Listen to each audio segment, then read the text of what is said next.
रहेगा।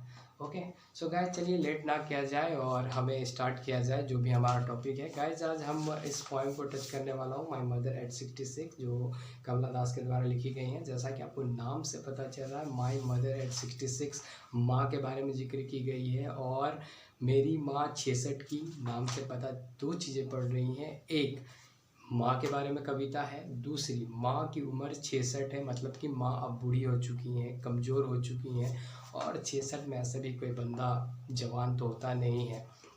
मैं आपको लाइन बाय लाइन पढ़ाने वाला हूँ, तो let's start the first line. Starting line, driving from my parents home to coaching last Friday. Driving from my parents home to coaching last Friday morning. तो ये last Friday morning की बात कर रही हैं, यानी लेखिका कह रही हैं कि पिछले शुक्रवार की सुबह, लास्ट फ्राइडे मॉर्निंग, पिछले रविवार सॉरी गाइस, फ्राइडे शुक्रवार, पिछले शुक्रवार की सुबह वो ड्राइविंग फ्रॉम, मतलब वो कहीं जा रही हैं। ड्राइविंग फ्रॉम यानी मतलब वो गाड़ी में है, वो कहीं जा रही हैं। अब कहाँ से जा रही हैं? पेरेंट्स होम टू कोचिंग, मतलब कि अपने मम्मी के घर से, अपने मम्मी पापा के घर से वो कोचिंग जा रही हैं। Okay guys, this first point is the clear. Come to the next point, I saw my mother beside me. मैंने अपने माँ को देखा, मेरी माँ को देखा। बिसाइड, BESIDE, बिसाइड, इसका मतलब होता है बगल में, और एक होता है गाइस बिसाइड्स, जिसका मतलब होता है के अलावा। तो यहाँ जो बिसाइड है, अगर एस लगा देंगे तो के अलावा, और अगर एस को हटा देंगे तो बच्चों बिसाइड, मतलब कि मेरे बगल में। तो उनके बगल में उन्होंने देखा, आई सो, उन्होंने देखा। मैं यहाँ किसको रेफर कर रहा है? कमला दास को। तो मैंने देखा, मेरे बगल में कौन बैठी हुई है? मेरी माँ बैठी हुई है। डोज ओपन माउथ, वो अपना मुंह खोल रही हैं। कभी हम जब नींद आती है तो हम हाई लेते हैं, उससे बोलते हैं डोज ओपन माउथ। तो जो लेखिका की मम्मी है वो इस तरह की हाई ले रही हैं, वो अपने मुंह को खोल रही हैं। Her face ashen like that. Ashen means you can say very pale, very upset, very sad. तो लेखिका देख रही हैं कि जो मम्मी का चेहरा है वो पीला पड़ गया है। ashen मतलब कि पीला पड़ जाना। तो मम्मी का चेहरा पीला पड़ गया है, कमज़ोर पड़ गया है, उदास पड़ गया है। फेड हो जाना, मूर्छित हो जाना, यानी मूर्छित हो गया है। माँ की उम्र 66 है तो ऑब्वियसली ये होना है, because age is not in our hand and it's life process. Of a corpse and realised with pain. माँ एक कॉप्स मतलब कि जीवित लाश की तरह नजर आ रही है। माँ इतनी बूढ़ी हो चुकी हैं, चेहरा उनका इतना पीला पड़ गया है कि वो एक जीवित लाश की तरह दिख रही है। मतलब कि शरीर तो है लेकिन जीवित लाश की तरह, मतलब कि उतनी एक्टिव नजर नहीं आ रही। कॉप्स, CORPS, कॉप्स, इस कॉप्स का मतलब होता है बच्चों डेड बॉडीज। तो जो भी डेड बॉडीज होते हैं उन्हें हम कॉप्स बोलते हैं। तो मम्मी कैसी नजर आ रही है, माँ कैसी नजर आ रही है? जो कमला दास की माँ है वो एक डेड बॉडी की तरह नजर आ रही है।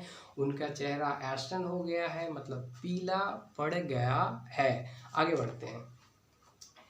That she thought away and but soon put that thought away and looked out at young trees sprinting, the merry children aspiring out of their homes.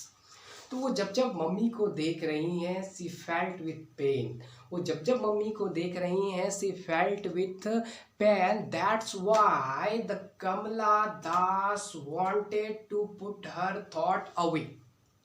Do understand guys? Because her mother sat beside her and the mother's condition was worse. Mother looked like ashen, corpse, weak, and That whole thing gave pain to the Kamala Das. Kamala Das realized with pain. She felt pain whenever she looked towards mother, whenever she saw her mother, and that's why she want to divert her thought. That's why she want to put her thought away from her mother to something else. और यही कारण है कि वो अब खिड़की के बाहर से देखती है, मतलब कि वो गाड़ी में है, बेसिकली हो सकता है कार में है, या और it is not mention in the poem, but we just assume कि वो कार में है। अब वो खिड़की के बाहर देख रहे हैं, just opposite side of her mother. इधर जस्ट सपोज दैट इधर माँ बैठी हुई है, अब देखिएगा इधर देख रही हैं। उनका देखने का तात्पर्य बस इतना है कि वो इस थॉट को अवे कर सके, क्योंकि माँ का ये जो आज कंडीशन है कहीं ना कहीं उन्हें दर्द दे रहा है, उन्हें दुख हो रहा है, और उन्हें दुख इस बात का हो रहा है कि उन्हें ये डर लग रहा है कि जल्दी वो अपने माँ को खो देंगी, because the condition of mom was so and so worse, and it day by day going to worse. Okay, that's why the poetess was very cautious. Okay, चलिए गाइस देखते हैं। अब वो बाहर देख रही हैं, कार के बाहर देख रही हैं। अब ये क्वेश्चन पूछेगा कि वो कार से बाहर क्यों देख रही हैं, तो वो इसलिए देख रही हैं क्योंकि वो अपने थॉट को डाइवर्ट करना चाहती हैं, अपने मन को डाइवर्ट करना चाहती हैं, किस से किस और माँ से अपना ध्यान हटाना चाहती हैं, क्योंकि माँ का ध्यान उन्हें कष्ट दे रहा है, उन्हें पीड़ा दे रहा है, जिस पीड़ा से बचने के लिए वो खिड़की के बाहर, कार की खिड़की के बाहर उन बच्चों को देखती है जो खेल रहे हैं, कूद रहे हैं, और उन पेड़ों को देखती है जो भाग रहे हैं। तो because she was in the car, that's why the trees seemed her just like sprinting, इसलिए पेड़ पौधे उसे दौड़ते हुए दिखाई दे रहे हैं, क्योंकि वो कार में है और she was in the running car. तो वो रनिंग कार में, जिसके कारण बाहर की चीज़ें उसे, जो पेड़ हैं उसे दौड़ते हुए दिखाई दिए जा रहे हैं। बिकॉज आप कंफ्यूज ना हो जाएं कि दौड़ते हुए पेड़ नहीं दौड़ रहे हैं, लेखिका कार में दौड़ रही हैं, जिसके कारण जो पेड़ है कार के बाहर वो उन्हें रनिंग दिख रहा है। तो यहाँ स्प्रिंटिंग क्या होता है बच्चों? स्प्रिंटिंग होता है भागते हुए, दौड़ते हुए। तो स्प्रिंटिंग ट्रीज मतलब भागते हुए पेड़ पौधे। तो वो किनको देख रही है? She look towards merry children, मतलब खुशहाल बच्चे, and they are smiling and they coming out from their homes. और वो कहाँ से आ रहे हैं? अपने घरों से बाहर आ रहे हैं। They were coming out from their homes, वो अपने घरों से बाहर आ रहे थे। The children were very happy and they're smiling, they're jumping, they're running, और ये सब वो देखती है और अपने मन के दुख को डाइवर्ट करने की कोशिश करती है। चलिए आगे बढ़ा जाए। But after the airport security check standing a few yards, और देखते देखते वो एयरपोर्ट पहुंच गई। एयरपोर्ट पहुंचने के बाद उसका सिक्योरिटी चेक भी हो गया। अब बच्चों वो एयरपोर्ट के अंदर आ चुकी हैं, सिक्योरिटी चेक हो गया, अब वो अंदर हैं। अ फ्यू यार्ड्स अवे, कुछ दूरी पर। Guys the point is very important for us. अब माँ का जो कवियत्री हैं हमारी, जो पोएटेस हैं, जो कमला दास हैं, उनका सिक्योरिटी चेक हो गया। अब वो इस साइड है एयरपोर्ट के, और कुछ दूरी पर देखिए एक लाइन से अ फ्यू यार्ड्स अवे, अ फ्यू यार्ड्स अवे मीन्स कुछ दूरी पर। I looked again at her, वो फिर से माँ को देख रही है, फिर से माँ को देख रही है। अब माँ उस साइड, बेटी इस साइड। अब देख सकते हैं, उस इमोशंस को फील कर सकते हैं कि क्या एक बेटी अपने माँ के लिए फील कर रही होगी। अगर आप भी वहाँ होते तो आप फील करते, जब आप अपने माँ से, चूंकि अब वो माँ से दूर जा रही है क्योंकि लेखिका कहीं और रहती है, अब वो माँ से बिछड़ रही है, माँ बूढ़ी हो चुकी है, माँ अकेली है, और ये दर्द उसको बर्दाश्त नहीं हो रहा है। और ये इमोशंस को आप फील कीजिए कि कुछ दूरी पर उस पार माँ, और एयरपोर्ट के इस पार मीन्स एयरपोर्ट के सिक्योरिटी चेक के इस पार अब लेखिका है। वो फिर से अंतिम बार, क्योंकि अब वो अंदर चली जाएंगी एयरपोर्ट के, तो अंतिम बार अपनी माँ को फिर से देखती है। I looked again at her, मैंने फिर से उसे देखा। When pale as a late winter's moon, तो उसने क्या देखा कि माँ when कलरलेस, when मतलब क्या था बच्चों, कलरलेस, तो माँ कलरलेस हो चुकी, वही फेड, पेल में बता चुका, पीली पड़ चुकी। वो पहले भी ये सन आया था जिसका मतलब था pale. As a late winter's moon, चूंकि माँ पीली पड़ चुकी है, माँ कमजोर हो चुकी है, माँ बूढ़ी हो चुकी है, और माँ आप कैसे लग रही है, लेट विंटर्स मून की तरह लग रही है, शीतकालीन चंद्रमा की तरह, जो कभी भी ढल सकता है, मीन्स जो कभी भी जा सकता है, समाप्त हो सकता है। और इस बात का डर उसे सता रहा है कि माँ अब इतनी बूढ़ी हो चुकी है, इतनी कमजोर हो चुकी है, जो कभी भी लेखिका को छोड़ के चली जा सकती है। और उसे इस बात का डर सता रहा है कि जब वो अगली बार वापस आएगी, शायद माँ से मुलाकात हो या ना हो। माँ से कौन प्यार नहीं करता है, और हम बड़े हों या छोटे हों, माँ तो हमेशा ममता की मूर्त होती है। Everyone loves there mother, so there are the special feelings of mother and her children. Okay, so that's the feeling is shown here, and it's very fine. So comes to the next. So as a late winter's moon and felt that old familiar edge, फिर से वो पुराना दर्द, वो जो H है, वो जो पारिवारिक फैमिलियर एच मतलब पेन बच्चों, या एच मतलब क्या समझेंगे, फैमिलियर, वो जो पारिवारिक दर्द है, जो बॉन्डिंग होता है, जो रिलेशंस होता है किसी के बीच हमारा, वो फिर से उभर के आ गया। वो फिर से वो दुखी हो गई। फिर से उसे लगा कि वो सोच रहे थे शायद वो माँ के लिए कुछ कर पाती, क्योंकि उसे डर लग रहा है कि शायद नेक्स्ट टाइम जब वो आएगी कुछ सालों बाद, तो it may be the possibility that तब तक माँ जीवित ना रहे। इस बात का दर्द उसे सता रहा है। She was very emotional at that time, she didn't know what to do. So my childhood's fear, वो कुछ देर बचपन में चली गई। वो बचपन में जब माँ कैसे उसकी ये करती थी, तो वो चाइल्डहुड फियर, इसको वो बचपन वाला डर सताने लगा।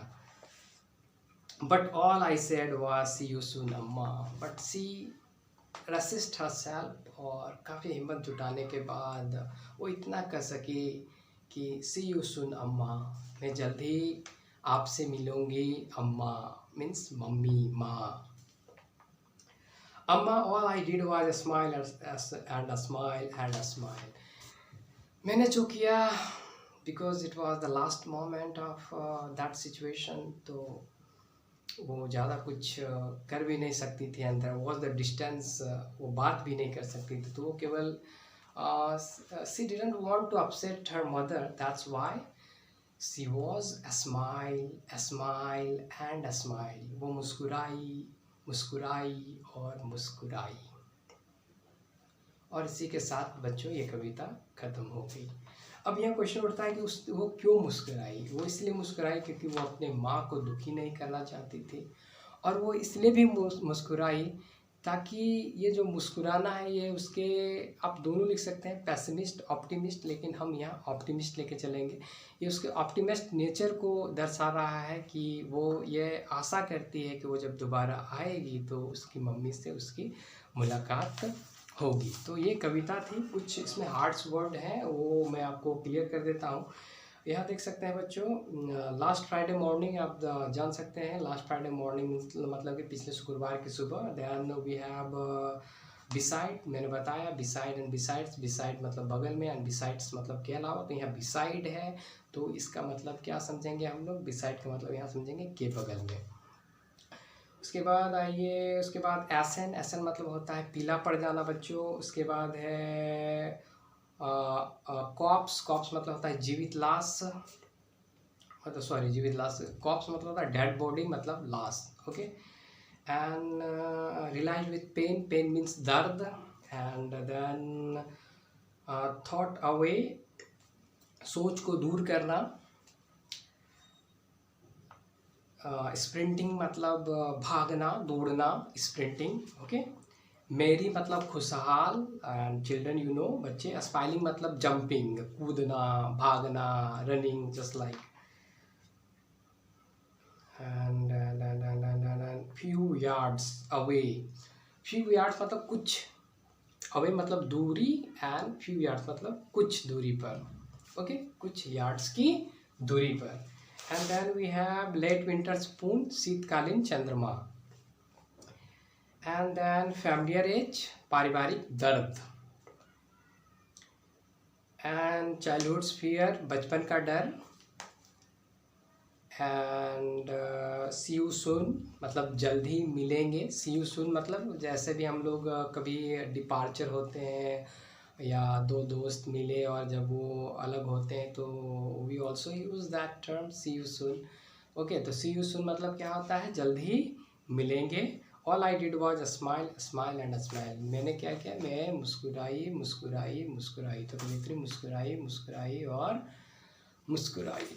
Okay, so this was the poem. I hope you all like it, and if you like it then please like, subscribe my channel and give me a lot of the views, because your views and your subscription and your share help me to reach out large number of people. So thank you guys. मैं अगले class में, अगले video में किसी नए lesson के साथ आऊँगा, एंड यू डोंट वरी, मैं क्वेश्चन आंसर भी कराऊँगा, मैं आपको वर्ड पावर्स भी दूंगा, और क्वेश्चंस आंसर के लिए मैं एक अलग क्लास रखूँगा जिसमें मैं आपके सारे क्वेश्चन आंसर को डील करूँगा। ओके, तो अगर आपको इसका क्वेश्चन आंसर भी चाहिए तो आप हमें बोल सकते हैं, इसके लिए मैं अलग वीडियो बनाऊँगा, उसमें आपको क्वेश्चन आंसर में 1 by 1 with the word power, and मैं आपको तरीके भी बताऊंगा कि कैसे क्वेश्चंस के अनुसार क्या टेंस चूज करके कैसे हम इसको इजी बेसिस का क्वेश्चन आंसर भी तैयार कर सकते हैं। And if you want to summary, तो मैं इसका आपको समरी भी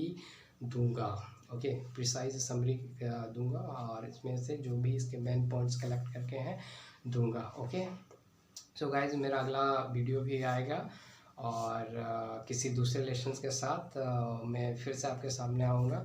सो I hope guys you like it, and if you really enjoy this video, and if I really give you some message through this poem, then please put the like and subscribe my channel more and more, and share it to your social group. That's why through that I reach out large number of students also, and large number of the people also. So I hope you do for me, and you love me, I know, and I love you too guys. So bye guys, have a good day, take care, and enjoy the day, and stay home right now, and stay healthy and healthy. Okay, good day.